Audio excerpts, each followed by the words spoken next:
For Victims and Villains, my name is Josh, and today we're diving into the crazy, insane history of the Planet of the Apes.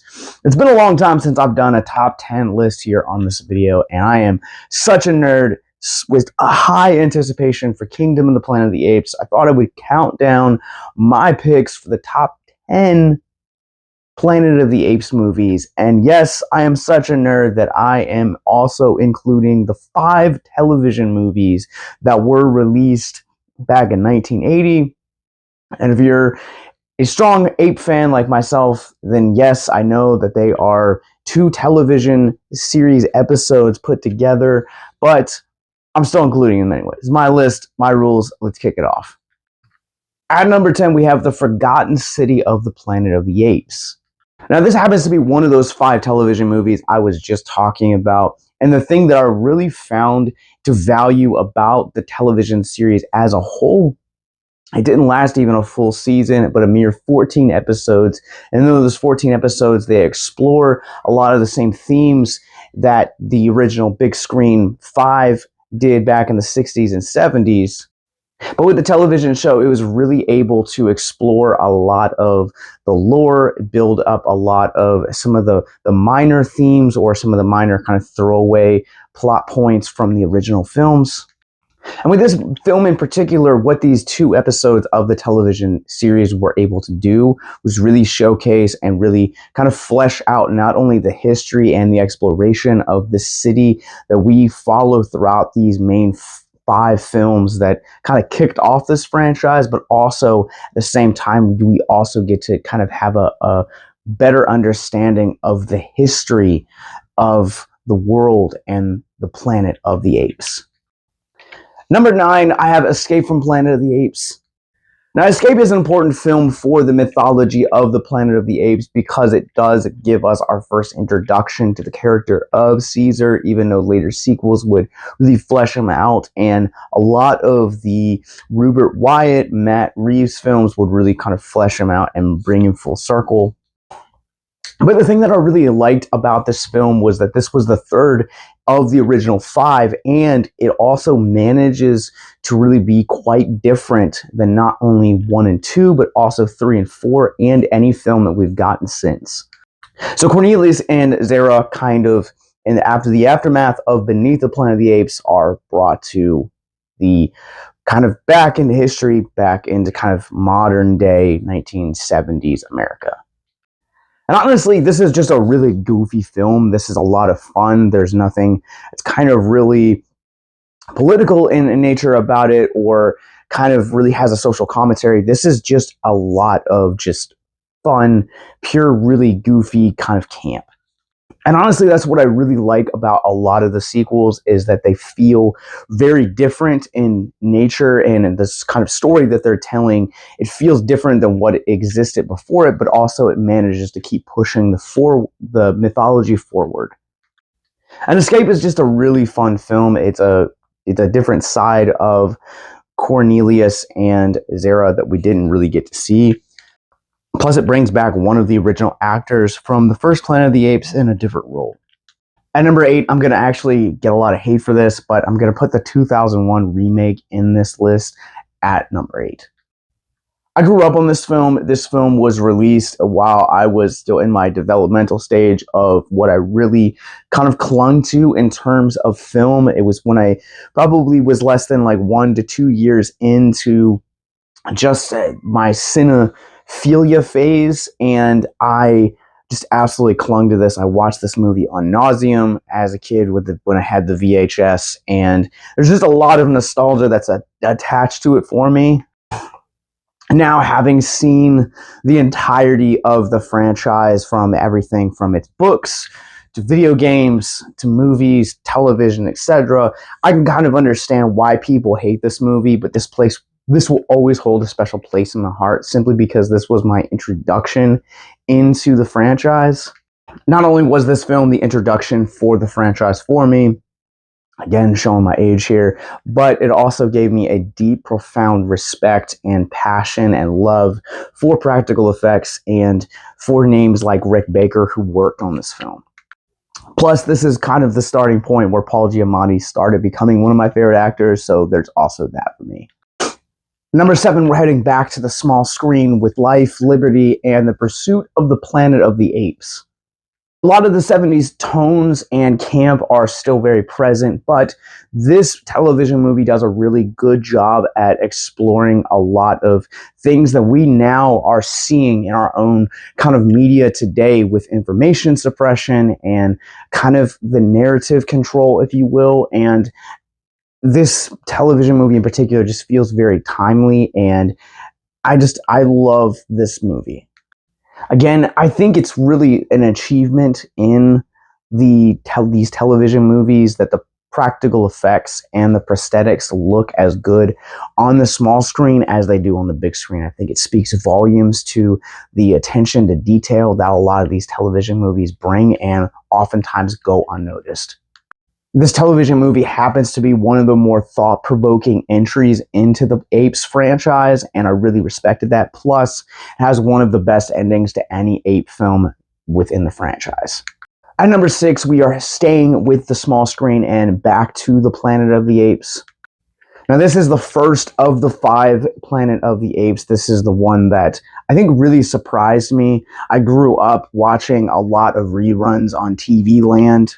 I grew up watching a lot of reruns of 70s television, and so I know that there's a level of camp, but this pilot, the first half of this television movie really surprised me and really kind of drew me in for what to expect in terms of quality with the Planet of the Apes as a television series. Now, don't get me wrong, there is still camp and still goofy moments that happen within the set of these 14 episodes. However, this definitely feels like it has more in line with the original 1968 in terms of themes, writing, and more, rather than what else was playing on 1970s television at the time that this series was happening.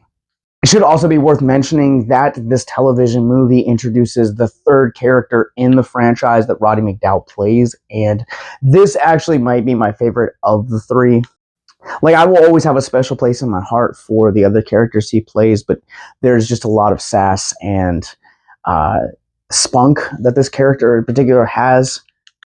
Galen is a fantastic character, and Dowell plays him exceptionally well. Number 5, I have Rise of the Planet of the Apes. I love how grounded this is, and I love how Rupert Wyatt really was able to kind of take the larger-than-life Planet of the Apes concept and franchise and really ground it to a level where you get characters to connect with, both on the human side and on the ape side, and I think it just does a really good job at telling these stories. I think this film, along with the other films in the Caesar trilogy, modernly speaking, that we've gotten, prove that the Academy doesn't know what they're talking about by the sheer fact that Andy Serkis has not gotten any sort of recognition from them for these movies and other performances he's given. Serkis alone is well worth the investment of time for these trilogies. They look great, they are written exceptionally well, and without a doubt, this is one of the strongest storytellings. And this one just really takes its time, and it's a lot of fun, but also at the same time, it is just really rewarding by the time you get to the end. Number 4, I have the original 1968 Planet of the Apes, and it might sound criminal to some people that this movie, the movie that started it all, is this low on this list, but I have reasons as to why the top 3 are the way they are.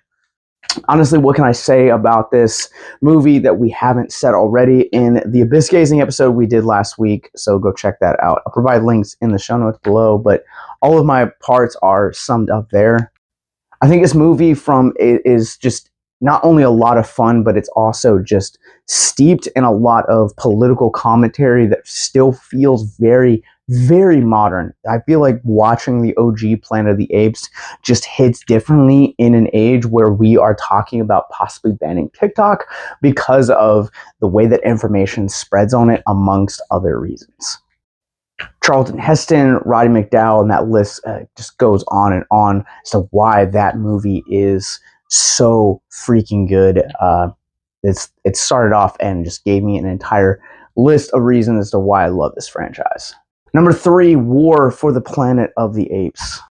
This movie is the fact that it takes place in winter and everything that you go through during the entirety of these 2+ hours. This is the first time that I've ever watched a movie and felt the climate while I watched it. Woody Harrelson is one of the franchise's best villains ever in the entirety of its 50+ years existence. The sheer fact that you can feel his presence before he even is on screen and has one of the best on-screen intros of any big on-screen villain at the turn of the 21st century. Harrelson is just a tour de force in this film from start to finish, and I absolutely love him. This is such a beautiful send-off for the Caesar character, Andy Serkis. Again, masterful performance in here, and just it's absolutely a heartbreaking ending and just plot twists that you don't see coming, and I think that's probably one of the best reasons that this was such a fitting finale for this trilogy. Number 2, we're taking it back to the 70s with Conquest of the Planet of the Apes. This is my favorite of the original 5. I think this movie is incredible from start to finish. I think thematically, everything that Planet of the Apes stands for, I think this is the one that does it the best and most efficiently. I think a lot of the mythos and a lot of the questions that we have and that later films may or may not introduce, this film introduces it really well. This is the best performance that Roddy McDowall gives within the franchise, and I just absolutely love the strength of Caesar and the character development that is some of the best in the franchise. And I just got done talking about the Caesar trilogy. You're developing that character over 3 films, so get out of here. But this one of the original 5 does the best job in developing this character from how we meet him at point A in the beginning to how we meet him in point B at the end, and even further into the film sequel, Battle for the Planet of the Apes. Number 1, Dawn of the Planet of the Apes. This movie's perfect. That enough said. This movie not only cemented Matt Reeves as one of my favorite modern filmmakers, but also, again, just the emotions hit, the arcs between both the apes and the humans, just core relating, just absolutely are incredible. The differences in ideation and ideology of how that is explored, I thought is just always so freaking perfect. Exceptional performances from its incredible cast with Kerry Russell, Gary Oldman, Jason Clarke flipping over. On the other side, you have an exceptionally emotional and gripping performance from Andy Serkis. Again, where is this man's Oscar? If David Lynch can get an honorary Oscar, the same needs to be done for Andy Serkis. This man has built up an entire body of work that is beautiful and more prolific than a lot of actors currently working without the green screen and mocap suits. And not to be outdone by Toby Kebbell, who plays Koba in this, who, yes, he got a small introduction and kind of backdoor origin story in Rise of the Planet of the Apes, this film's predecessors, but he is without a doubt my favorite freaking performance in this entire movie, and also my favorite villain of any Apes franchise, and I just absolutely love him. I love this movie for him.